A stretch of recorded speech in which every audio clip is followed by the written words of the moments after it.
multiple objectives identified in Blair's comprehensive plan. The purpose of tonight's meeting is not to approve construction. It is not to approve final site plans. It is not to approve future phases. The purpose tonight is to determine whether this redevelopment plan is consistent with the city's long-term goals. The project conforms with and furthers the objectives of the city's own comprehensive plan. So Michael kind of touched on this a little bit, but I'll go over it again. So what's different about this amended redevelopment plan from the last time you saw it? This redevelopment project will now occur in 3 phases, allowing more control by the city to guide the development process. Phase 1 is here in the blue or purple. It consists of the 110 multifamily units, 522 plex apartments. It also conveys a lot to the city. That conveyance will be through a land swap where the city will undertake the paving and water main installation of Maple Drive. It is important to note that regardless of the proposed development, the city would have been required to install the driveway access anyways and the water mains to the pump station anyways. So it's not really a dollar for dollar trade. A lot of that is being done by the city no matter what. Phase 2 is the construction of 3 commercial lots here in the red. Phase 2, TIF, will be contingent upon the city and redeveloper establishing mutually agreeable parameters and or land control for that commercial area. I think Michael also touched on that. Phase 2 in the redevelopment plan discusses assessment districts.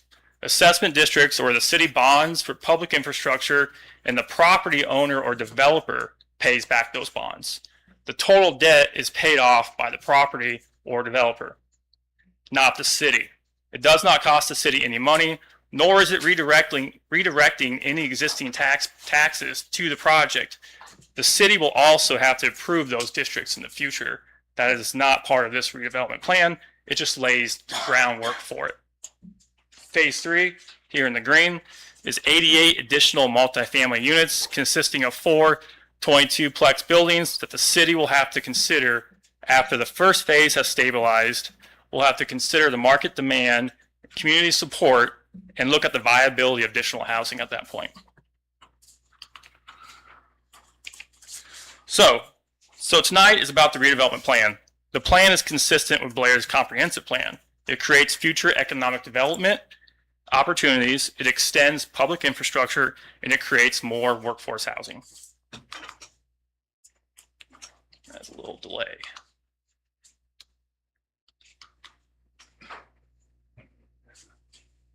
There we go. Tonight does not approve any building permits. It does not approve the final plans. It does not approve the final assessment districts. It does not approve construction. That's all part of further conversation. This just lays the foundation for those future decisions. The city's comprehensive plan calls for more housing diversity, more workforce housing, more mixed-use developments, more commercial growth along transportation corridors, more public-private partnerships, and more use of development incentives to achieve the city goals. Prairie Sky, this project, accomplishes those goals. Some of the, I went one too far. Okay.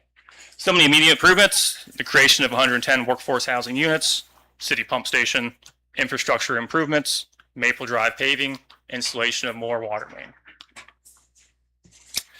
The redevelopment plan contemplates the use of tax increment financing for this project, contemplates the use of it. So what is tax increment financing? Tax increment financing allows a portion of the new property taxes generated by the development to reimburse eligible costs. The city is not writing a check to the developer.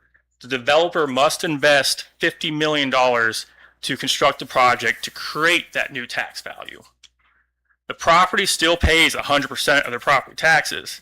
The tax increment generated goes into a fund, and then those revenues go back to paying down a portion of the eligible costs for up to 15 years. If valuations go higher, which they typically do, that 15 years can be less. I've seen it to around 10 years. 15 years is the max. In the meantime, the taxing entities continue receiving the base value of the property. the taxing entities do not stop receiving the base value taxes. The value is really created by the construction of the buildings. If no buildings are constructed, then no value is created and no TIF revenue happens. The TIF bond does not cost the city any money, and the value is only derived by the construction of the buildings. Basically, the bond is worthless until the buildings are built and that tax value is created.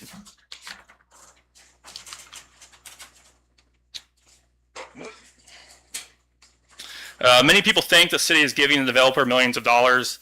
That is not what is happening. The developer must build the project first.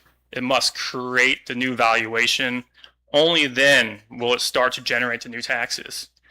Then after that, they receive the reimbursement over time for those taxes. If the project does not get built or does not generate value, the TIF revenues do not materialize.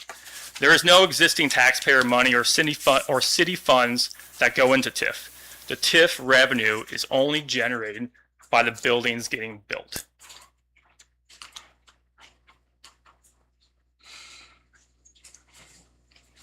Here's a little graphic that I think kind of explains it a little bit. Currently, the base property has $1,900 in annual property taxes. Over the 15 years max, could be less, 15 years is just the max, the increased property tax revenue goes to paying off the eligible expenses. After that max 15 years, we're estimating at a pretty conservative annual growth of 3%, that it'll start to generate $335,000 in taxes. That is only created by the buildings. No buildings means $1,900. After the lifespan of the TIF, we're estimating $335,000 at 3%, which in my opinion is a pretty conservative number. Most likely it's going to be higher.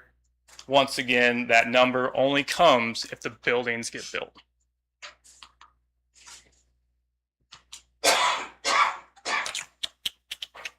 So from the city's perspective, with TIF, you get long-term property tax growth. We're estimating in the 25 years after the TIF lifespan, this will generate $4.4 million just for the schools alone. And backing up a little bit again, that number is only generated if the buildings are built. If not, they get the portion of the $1,900. And then, so they should be getting around $177,000. We're estimating at that 3% annual growth. It could be more with this project once the TIF lifespan goes away. And I would like to take this moment to address that pamphlet. I don't know if anyone saw it flying around on the social medias.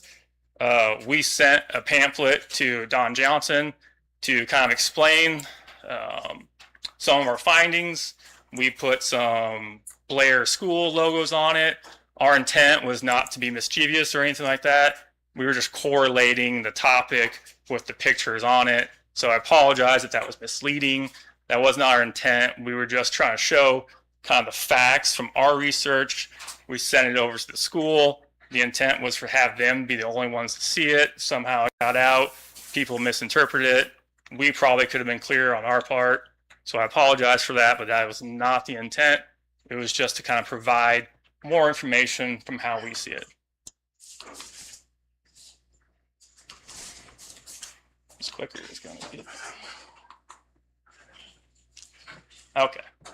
So also with TIP, what does that mean? It means approximately $50 million is invested into this community. New infrastructure is installed. Additional sales tax is created throughout the life of the project. Housing is constructed. Commercial sites are constructed. After the TIF period expires, the entire new valuation becomes taxable and goes back to all the taxing entities. Without TIF, the vacant land remains vacant. No tax growth for the schools. No housing is built. No commercial development occurs. No pump station. No infrastructure is extended. So in closing, the amended redevelopment plan advances multiple goals identified in Blair's comprehensive plan. It creates workforce housing. It creates commercial opportunities along a major transportation corridor. It dedicates land for public infrastructure.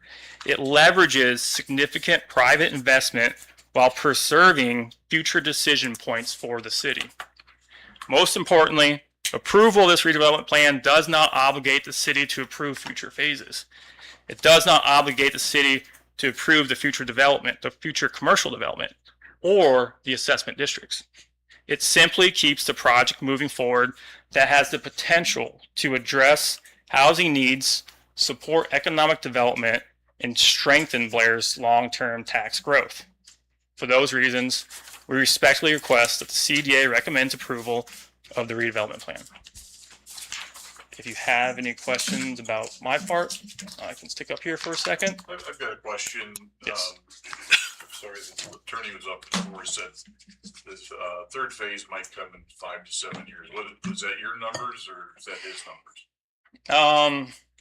It's not a bad number, I would say. It's, and you probably know, it's kind of tough to foresee.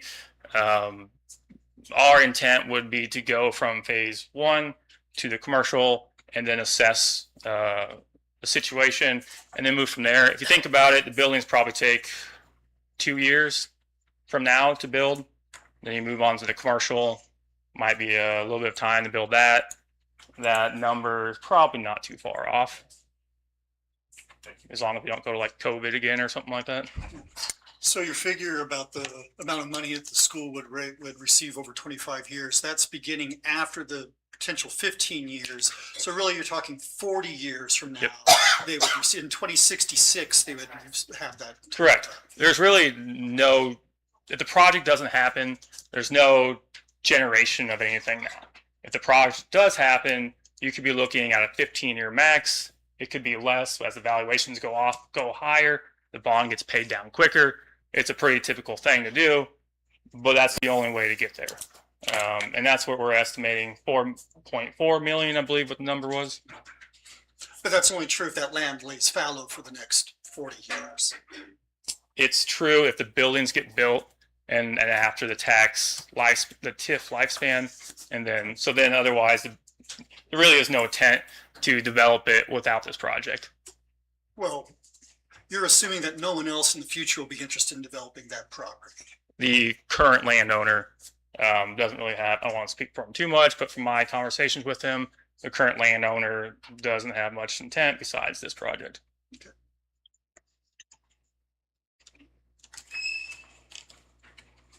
Thank you. Yeah, thank you. Thank you. Comments from the public? Oh, go ahead. Hopefully this works better. So we're seeing Scott Reef, RIEF, 3481 West Shimmer Drive, Grand Island, Nebraska. And awesome. I didn't have to do the slide. I do actually want to go back a couple slides. It might be easier for you to do it. I just want to point out a couple things as well. We talk right here. Let's just talk about this a little bit. A lot of times people don't think about the revenue a construction project produces. If this is built, we're estimating 100 to almost 200,000 in just sales tax that the city will get. On top of that, the residents, we did a study with the help of Mike Rux on, hey, how much revenue annually will you receive from residents? It was 153,000 annually that you're going to be receiving from residents, making sure they're living in your community and not commuting from Omaha, working, collecting the paycheck, but spending it somewhere else. All right, we're going to go forward now. I get to do the fun part. I get to show you kind of what our project looks like. So this next slide here, and I'm just going to say next slide. How's that sound? What's great about our projects is we've built in multiple communities throughout the state. So we're built this exact product in Hastings, Nebraska, Columbus, Nebraska, and Grand Island, Nebraska. So this picture is of the project in Grand Island, Nebraska. We've talked about this, 5 buildings, 110 units, 24 plex, but this is what they look like. So let's go to the next slide. I kind of want to show this view because this is a view of in Grand Island. We used 4 buildings. In your site, we're going to do 5 buildings. So I thought, hey, this is very similar to what we're going to be doing in your community. One thing I want to point out is in the middle, we always try to hide the parking. And in the Blair proposal, we definitely have more green space in the center, which you're going to see in our maps. But one thing that you can see is very clean, it's very presentable. We even go to the point where we don't like to have trash containers everywhere. We always do a compactor. What's nice about a compactor, wind blows in Nebraska, right? So you're going to have trash blowing around. If you can do a compactor, you can have 10-foot walls and you can really concentrate your trash in one area. So that's just something I pointed out mainly because it's just right in the view here. Let's go to the next slide. This is the back side of our building. So this will be facing 12th Street, that street that we're going to be putting in. This is really what's going to be facing the highway as well. Very presentable. We don't use vinyl siding. We use hardy board. We want to make sure that we present, because this is our advertisement of getting tenants in a roundabout way. We want it to look nice. We want it to last. We want it to appreciate. This is an investment in your community, but we also want it to appreciate as well. Let's go on to the next slide. This is actually the back side, but really the entrance to our building that we're going to be building. Why I call it the entrance is we're trying to hide the parking. So we always put the parking kind of hidden. And this is where residents will walk in. You can see there are 6 garages. What I love about having 6 garages is it really starts catering to certain demographics. One demographic that we are catering to is a 55 plus. We want individuals to go to be able to move out of their single family home to a place where there's less maintenance. And what's great about this design, they can actually pull into their garage, go walk right into their unit. Another great thing about this is, let's say a young woman, a young professional, a young woman's moving to Blair. They don't know a lot of people and they want a safe place to live. And this provides that same opportunity. They might not want to live on the first floor. They want to live on the 3rd or 2nd floor. We would have common hallway access where they can access one of these garages as well, which is very nice. One big thing that we pride ourselves is security. All of our locks going into the buildings, they will have smart locks. To get into the units, we'll have smart locks as well. If you are on our property, you're going to be on a camera. We have cameras in all the hallways. We have cameras in all the parking lots. You're going to be on camera if you're in a public space. So if it's legally to camera that area, we're going to have cameras. It creates a sense of security, but it also helps us manage the site as well. Let's go to the next slide.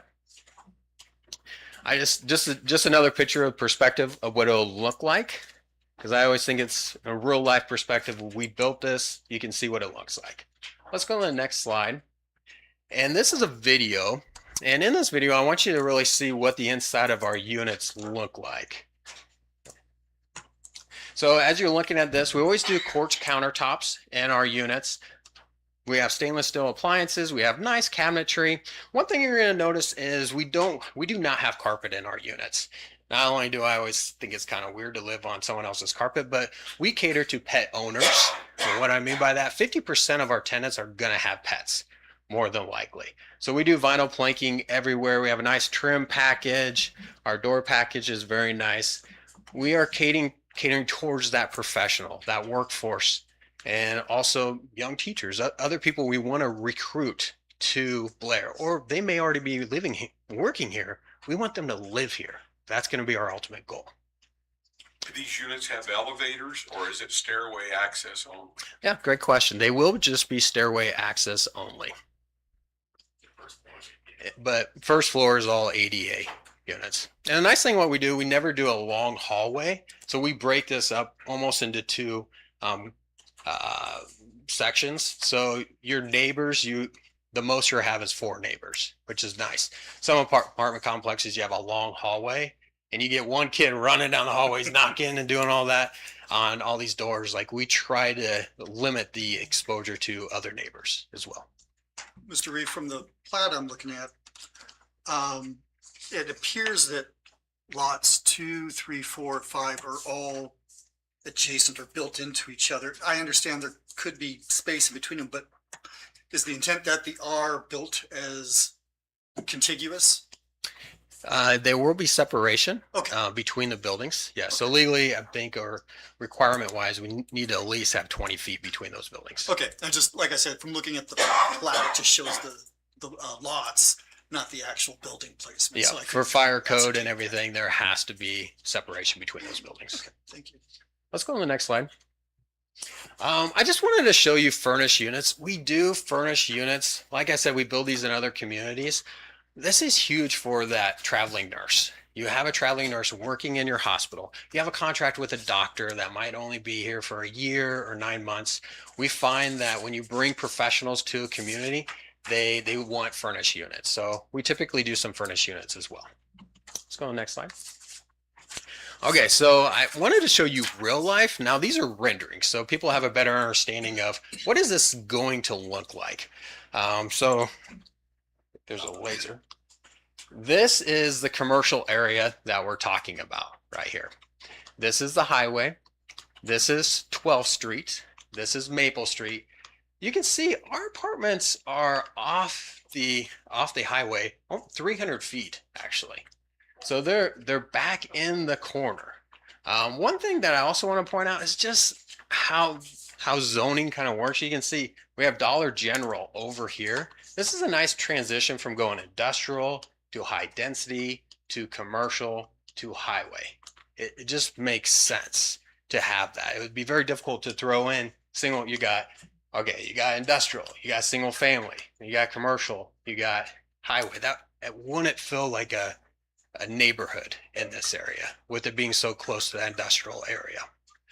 One thing I really love about this too is the city has done a great job with their city trails, the walkability of this site. When we do put 12th Street in and we have a walkable to that city trail, they can walk to work, they can walk to the Y, they can enter into your community. There's baseball fields down the road, all these different things, which is great. Let's go to the next slide. These are renderings. I wanted to show you real life, but this is what it'll look like when you look into the parking lot. You can see the buildings look very similar to what we did build in other communities as well. Very well landscaped, which we plan on doing. Let's go to the next slide. This is one thing I pointed out in Grand Island was that center area. We made the center area more green space. I talked about pets. We predict 50% of our tenants are going to have pets. This is going to be a dog park in this area. So we will have landscape, but we're going to have a dog park right in there for our tenants as well. Let's go to the next slide. So commercial, everyone's like, okay, what's going to happen in this commercial? We can never predict the future, but this is what we're thinking is right now the YMCA is right here. One thing that we heard is we need more parking on the weekends. So right now we're designing it to have kind of some overflow parking on the north side. We are in discussions with childcare providers. So that's one. We're also in discussions with the senior center. That's not where these are going to be located. We don't know exactly. We're just on initial discussions. Obviously, I threw a coffee shop and ice cream because who doesn't want ice cream and coffee? Some things to think about just because we have developed mixed use in other communities and we understand pedestrians and how we want to keep them safe. More than likely, we're going to have the buildings more towards Highway 75 because we want to protect those pedestrians.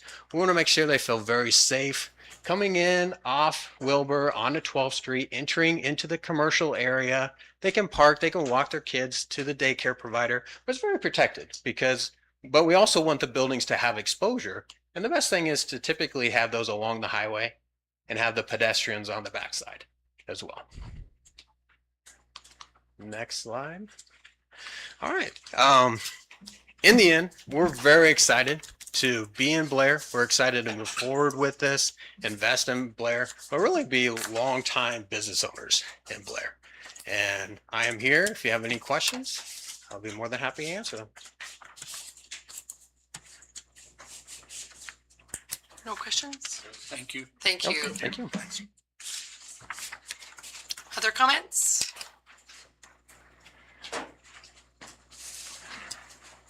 My name is Craig Aman, last name spelled Aman. I live at 610 South Fork Road here in Blair. I'm going to be real brief here because I know this is the pre-meeting to the city council meeting, but I just wanted to inform you that Scott and myself are partners in this development.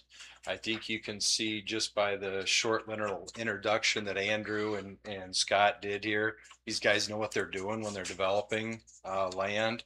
And if you've had the chance to look at their products that they've put on the market over the last number of years in 7+ communities, these guys know what they're doing. And so I'll have a little bit more to say maybe later, but just wanted to let you know that we are partnering in this. Thank you. Thank you. Thank you. Any other comments from the public?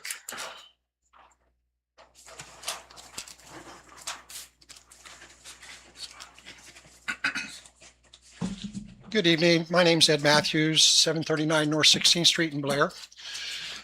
All of this is all well and good. The development is fabulous. That's not the issue here, really. Really, the issue is that we have a administrator that's leaving town. We have a community development director that's retiring in February. We don't have a building department to go to, but yet we're talking about doing a multi-year, multi-phase TIF project that we're going to set on top of this new whatever comes in to try to deal with the development.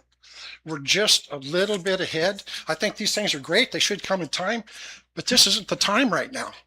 We already have this roundabout that has some things that still needs to be addressed, and just having a little bit more time to talk about what's happening, get it right, review the things. That's what I'm asking tonight, is if you guys would say no for now, give us the opportunity to look it over, get our new building department into place so they know what they're facing.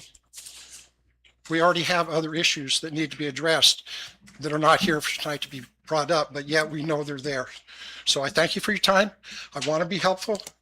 I'm available anytime you want. Please protect the people of Blair. Allow them to have a little more time to figure out what's happening. We've already had a lot of people come up the last meeting around and say, please stop, wait, give us a moment. We already have all of this. Why does it have to be 10 projects as he's going out the door? That doesn't work. So please keep that in your mind when you vote tonight. Thank you. Thank you. Thank you.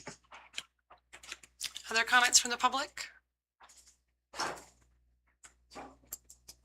Having none, how would council like to proceed? I'm sorry, how would the agency like to proceed? I'd like to introduce resolution 2026-002.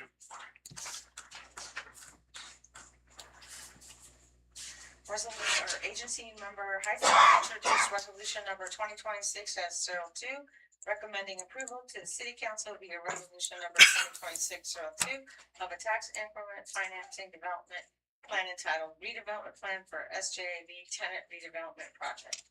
I'd like to make a motion to adopt resolution number 2026-002 as presented. Second. We have a motion and a second to adopt resolution number 2026-002. Please register your vote.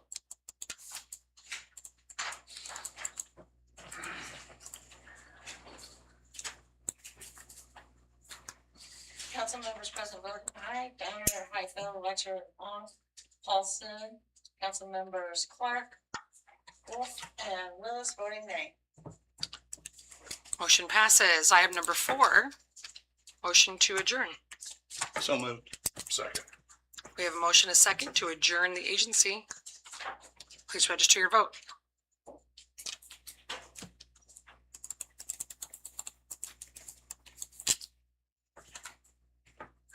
All council members present voting aye.